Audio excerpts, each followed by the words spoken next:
I thought it was huge just for their belief. Really, like 2 games in a row in close end of game situations. The Tennessee game and the Northwestern game, they didn't finish. Like they had a 10-point lead against Northwestern, had every reason to win that game, couldn't close it, and then against Tennessee, had every opportunity. Tennessee's in foul trouble. They take that lead by 6 with I think 6 or 7 to go.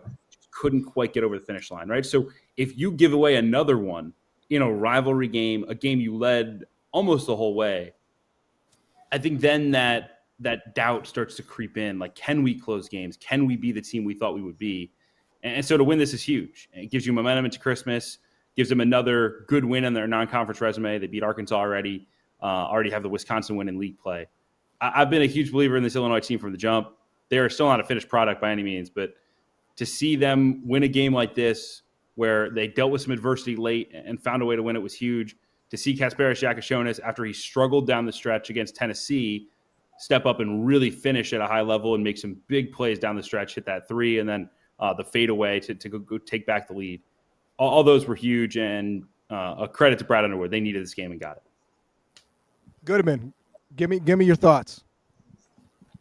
I'm more impressed with Missouri in a way because I didn't expect anything from Missouri this year.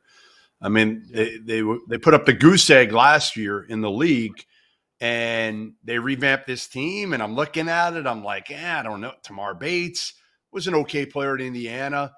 Mitchell was good, but not great at his previous spot. And Perkins at Iowa, like they kind of threw together another team, and it just shows you that you never know.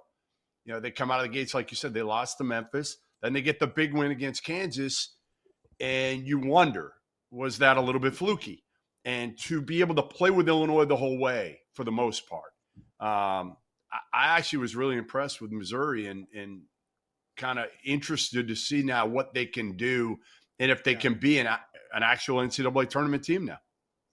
Yeah, we'll get to them, and I appreciate you saying that because I agree with you. I thought Dennis Gates was a lot better than what he showed a season ago. But, Matt, just for Illinois quickly here, I mean, you have a non-conference schedule. Obviously you got Big Ten play, so it's not like it's life or death.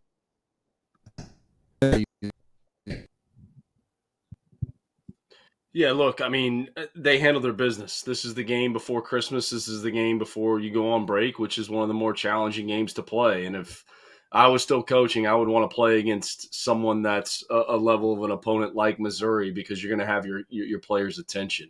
When you play a bye game or you bring someone into your arena and there's not a great crowd in there, that's tough. There's nobody on campus. You're trying to keep your kids focused and locked in.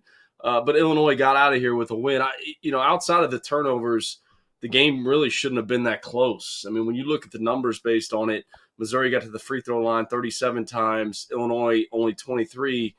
But really, Illinois' turnovers were the only reason that the game was even remotely close, turning it over 17 times. This team's for real. And I know we're going to get into the Big Ten and who are our favorites in this league. And, I think as this team continues to mold and continues to grow up, and Sweeney was talking about it a little bit ago, they're going to be right there. They're going to be right there in the mix, and they're going to, compete for a regular season championship. I mean, but Missouri is to see, and to Goodman's point, what happened last year with the goose egg in the SEC to beat Kansas and to compete in a game like this and have them on the ropes. It's quite the turnaround, to say the least. I mean, it's kind of hard to go, not win a game in your league. Like that's like, you got to get one ball to go in, right? Like, I mean, it's just, McCall, winning is hard.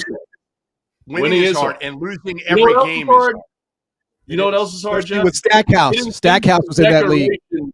In your rental in Charleston behind your background. That's also hard. Okay, we got the horse going on back there. I don't know really what's there. The horse? We got no dishes or anything. I mean, we got to get a little bit of a better background.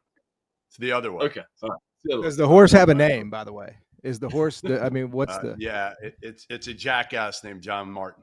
That's what we call Oh, okay, perfect. That looks like a stallion, by the way. That's not a donkey. That's a thoroughbred. A donkey. It's a complete donkey. Like a Fielder 68 logo or something going on in the background. That's right. Good. That's right. I like it. When he sees a thoroughbred, he thinks of me.